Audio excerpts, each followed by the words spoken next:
স্কুলগুলোকে online offline করছিল। এটা নিয়েও ব্যাপক সমালোচনা।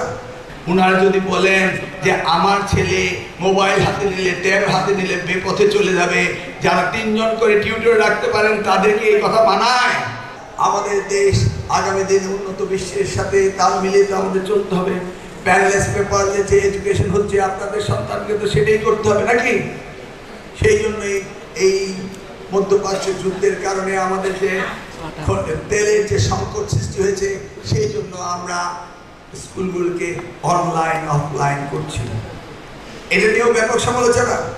আমি স্টেক হোল্ডারদের সাথে বসলাম, মাননীয় প্রধানমন্ত্রীর নির্দেশে প্রায় 700-800 স্কুলের শিক্ষক, প্রধান শিক্ষক, প্রিন্সিপাল, ছাত্রছাত্রী, অভিভাবক সকলের সাথে মতামত নিতে বসে দেখলাম একজনও অনলাইন এডুকেশন চায় না। আমি কি চাই? আমিও চাই না, কিন্তু পৃথিবী চায়।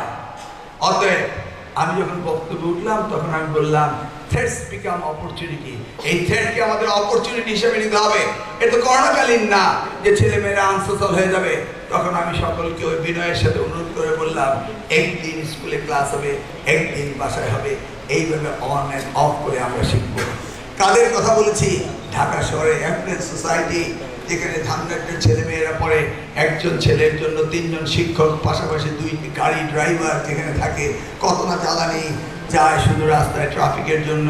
উনারা যদি বলেন যে আমার ছেলে মোবাইল হাতে নিলে, ট্যাব হাতে নিলে বেপথে চলে যাবে, যারা 3 জন করে টিউটর রাখতে পারেন তাদেরকে এই কথা মানায়?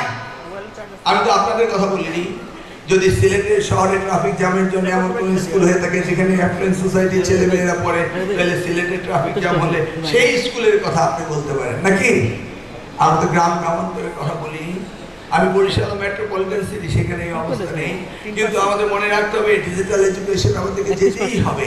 অতএব সেই দিকে আমাদের লক্ষ্য নিয়ে কাজ করতে হবে।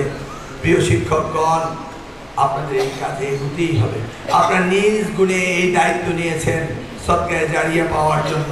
একটি ছাত্রকে সুশিক্ষিত বানালে সে যদি সমাজকর্মে তার পরিবারের জন্য আয় রুটি রোজগার জোগাড় করে, বাপ মার সেবা করে, সেই সফলতার জন্য কি আপনি সদকায়ে জারিয়া পাচ্ছেন না? চিন্তা করে দেখুন শিক্ষকরা, আগামী দিনে আমাদের সেই চ্যালেঞ্জ মোকাবেলা করতে হবে।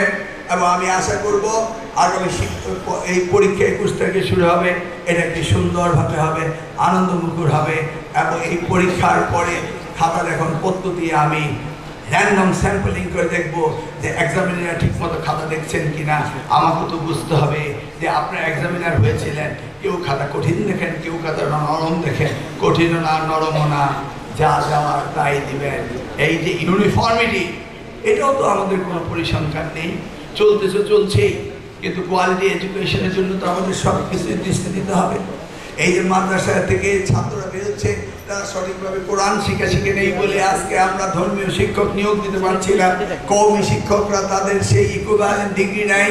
আমরা সেই জায়গায় 9000 শিক্ষকের পজিশন খালি থাকার পরও আমরা নিয়োগ দিতে পারছি না। এই সমস্যা কি একদিনে সৃষ্টি হয়েছে? ভেবে দেখুন। সব কিছু মিলিয়ে আমূল শিক্ষা ব্যবস্থার পরিবর্তন আমরা আনবো ইনশাল্লাহ।